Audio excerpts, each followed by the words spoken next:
Welcome to ஜிமிக்கி கம்மால் thennattu சமையல் நிகழ்ச்சி. நான் உங்கள் மோகன். இன்றைக்கி நம்ம கிச்சனில் என்ன செய்ய போகிறோம்னா வாழைத்தண்டு அதோட கருப்பு கொண்டக்கடலை போட்டு மசாலா வறுவல் தான் செய்ய போகிறோம். வாழைத்தண்டு அதோட இந்த கொண்டக்கடலை சேர்த்து செய்யும்போது நல்லா ஸ்கிரிப்பியாக நல்லாயிருக்கும். நம்ம நான்வெஜ் டேஸ்ட்லேயே கொஞ்சம் எப்படி செய்கிறது அந்த மசாலாவெல்லாம் போட்டு உங்களுக்கு 1 by 1 கரெக்டாக உங்களுக்கு சொல்லி கிடக்க போகிறேன். வாங்க அது எப்படி செய்கிறது, அதுக்கு தேவையான பொருளை எல்லாத்தையும் பார்த்துடலாம். ஸ்டார்ட் பண்ணுவாங்க.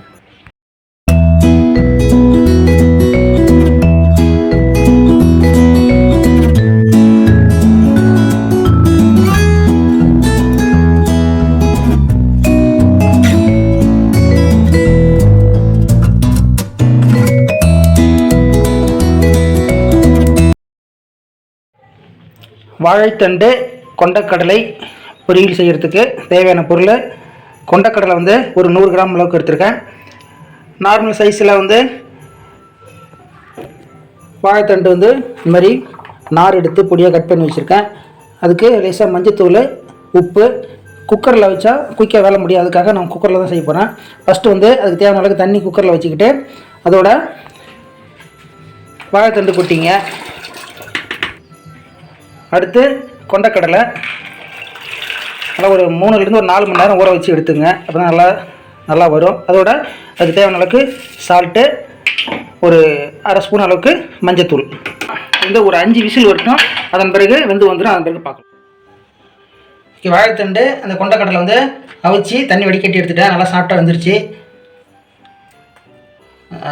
அடுத்து இதுக்கு தேவையான பொருள் வந்து அதுக்கு தேவையான அளவுக்கு ஆயில் எடுத்துங்க.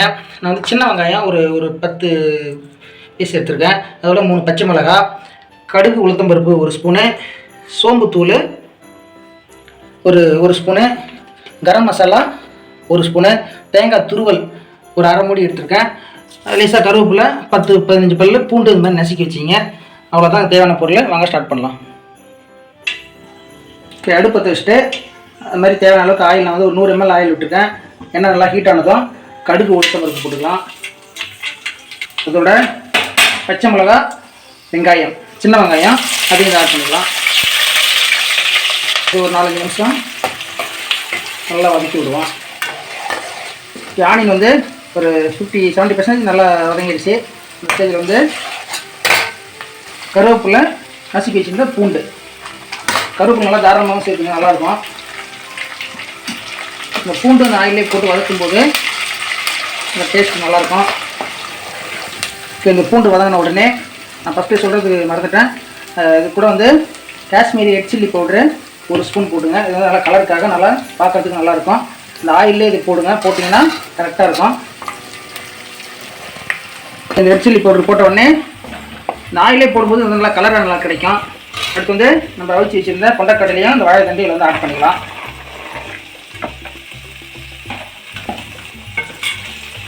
போட்டு அந்த ஆயிலோட ஒரு 2-3 நிமிஷத்துக்கு நல்லா கலக்கி விடுங்க.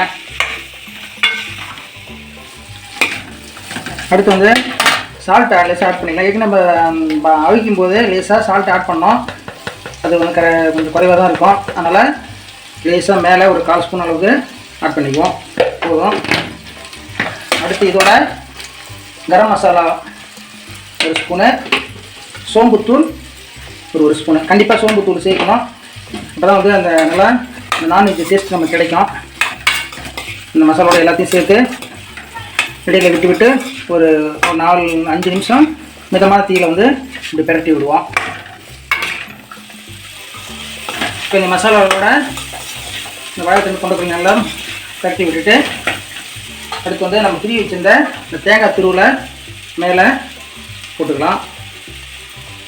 இந்த தேங்காய் திருவள்ளுவர் இந்த கடைசியில் சேர்த்து இப்படி சாப்பிடும்போது நல்லா கிரிப்பியாக நல்லா சூப்பராக இருக்கும். நமக்கு இந்த மசாலாலாம் நிறையா சேர்த்துருக்கோம், அதோட சாப்பிடும்போது நல்லா கலக்கலாக இருக்கும். அவ்வளோதான், அடுப்பு ஆஃப் பண்ணிடலாம். சரி, வந்து கடைசியாக பச்சையாக கருவேப்பிலை இதில் போட்டுட்டு அடுப்பு ஆஃப் பண்ணிவிட்டு ஒரு 2-3 நிமிஷத்துக்கு மூடி வச்சுருவோம். அதன் பிறகு நம்ம சர்வ் பண்ணி டேஸ்ட் பண்ணி பார்க்கலாம்.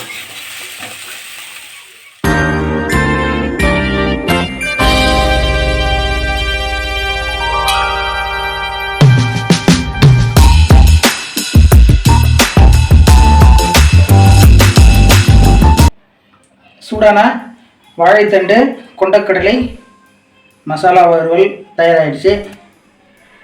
நல்லா ஈவினிங் டைமில் கலக்கமாக சூப்பராக இருக்கும்.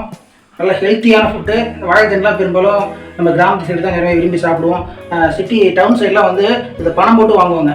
நான் வந்து எங்கள் வீட்டு தோட்டத்திலேயே கிட்டத்தட்ட 10-15 மரம் இருக்குது. தோட்டத்திலேயே கிராமத்து சைட்லாம் கிடைக்கும், நல்லா கிடைக்கும். குழந்தைங்களுக்குலாம் இப்போ கொடுத்து சாப்பிட்டு பழக்கணும். அதோட கருப்பு கொண்டக்கடலை இது நல்லா ஹெல்த்தியான உணவு தான். இதே போல் வாரத்தில் ஒரு நாள் கண்டிப்பாக உங்கள் வீட்டில் நீங்கள் செஞ்சு பாருங்கள். நல்லா ஹெல்த்தியான ஃபுட்டு. லேசாக டேஸ்ட் பண்ணி பார்ப்போம்.